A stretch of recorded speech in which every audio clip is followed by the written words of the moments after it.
大家好，我是娟子。今天我用南瓜来做好吃的。先把南瓜削掉外皮，用1半的量就够了。洗净以后切成薄片，越薄越容易蒸熟。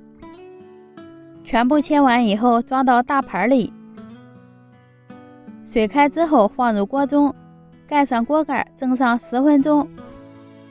10分钟以后取出来，倒在大盆里，用擀面杖捣成细腻的南瓜泥，捣碎以后稍微凉一会儿，在放凉的南瓜泥里加入3颗酵母粉，充分的搅拌到酵母完全融化，再分次加入面粉约300克，南瓜的重量是200克，一直搅拌成面絮状，再下手揉成面团，可以多揉几分钟，把面团揉光滑。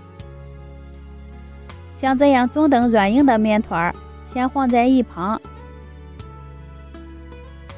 再来和一块白色面团，盆里倒入300克的面粉，加3颗酵母粉，倒入170毫升的温水，先把酵母化开，再边倒边搅拌，搅拌至没有干面粉，再下手揉成面团。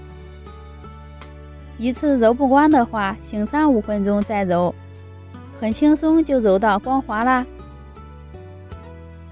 2种面团放到一个盆里，然后放到温暖处，醒化至2倍大。2个小时以后，用手指搓一下，面团不回缩就是醒化好啦。拿出面团放在面板上，充分的揉搓排气，这一步也有助于生胚2次醒化。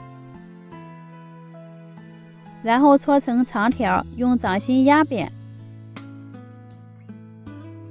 擀成一个长方形的生胚。白色面团也是同样的擀成长方形，厚度约3毫米就行了。在白色面皮上刷一层清水，这样能让面皮更好的粘在一起。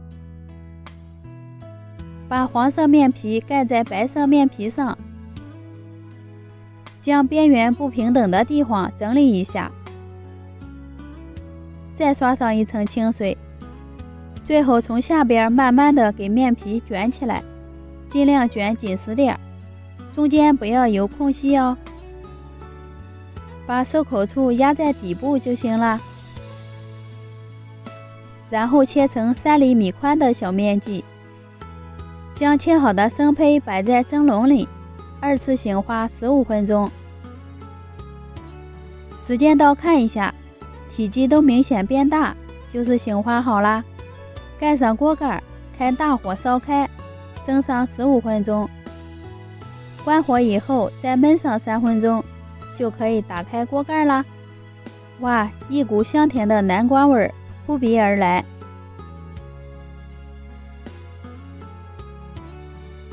咱们热气腾腾的双色馒头就做好啦。看一下特别暄软，用手一捏立马就会弹，好看又好吃。多吃一些南瓜能健脾养胃，促进消化，老人和孩子可以多吃一些。喜欢的朋友可以试一下。我们下期见。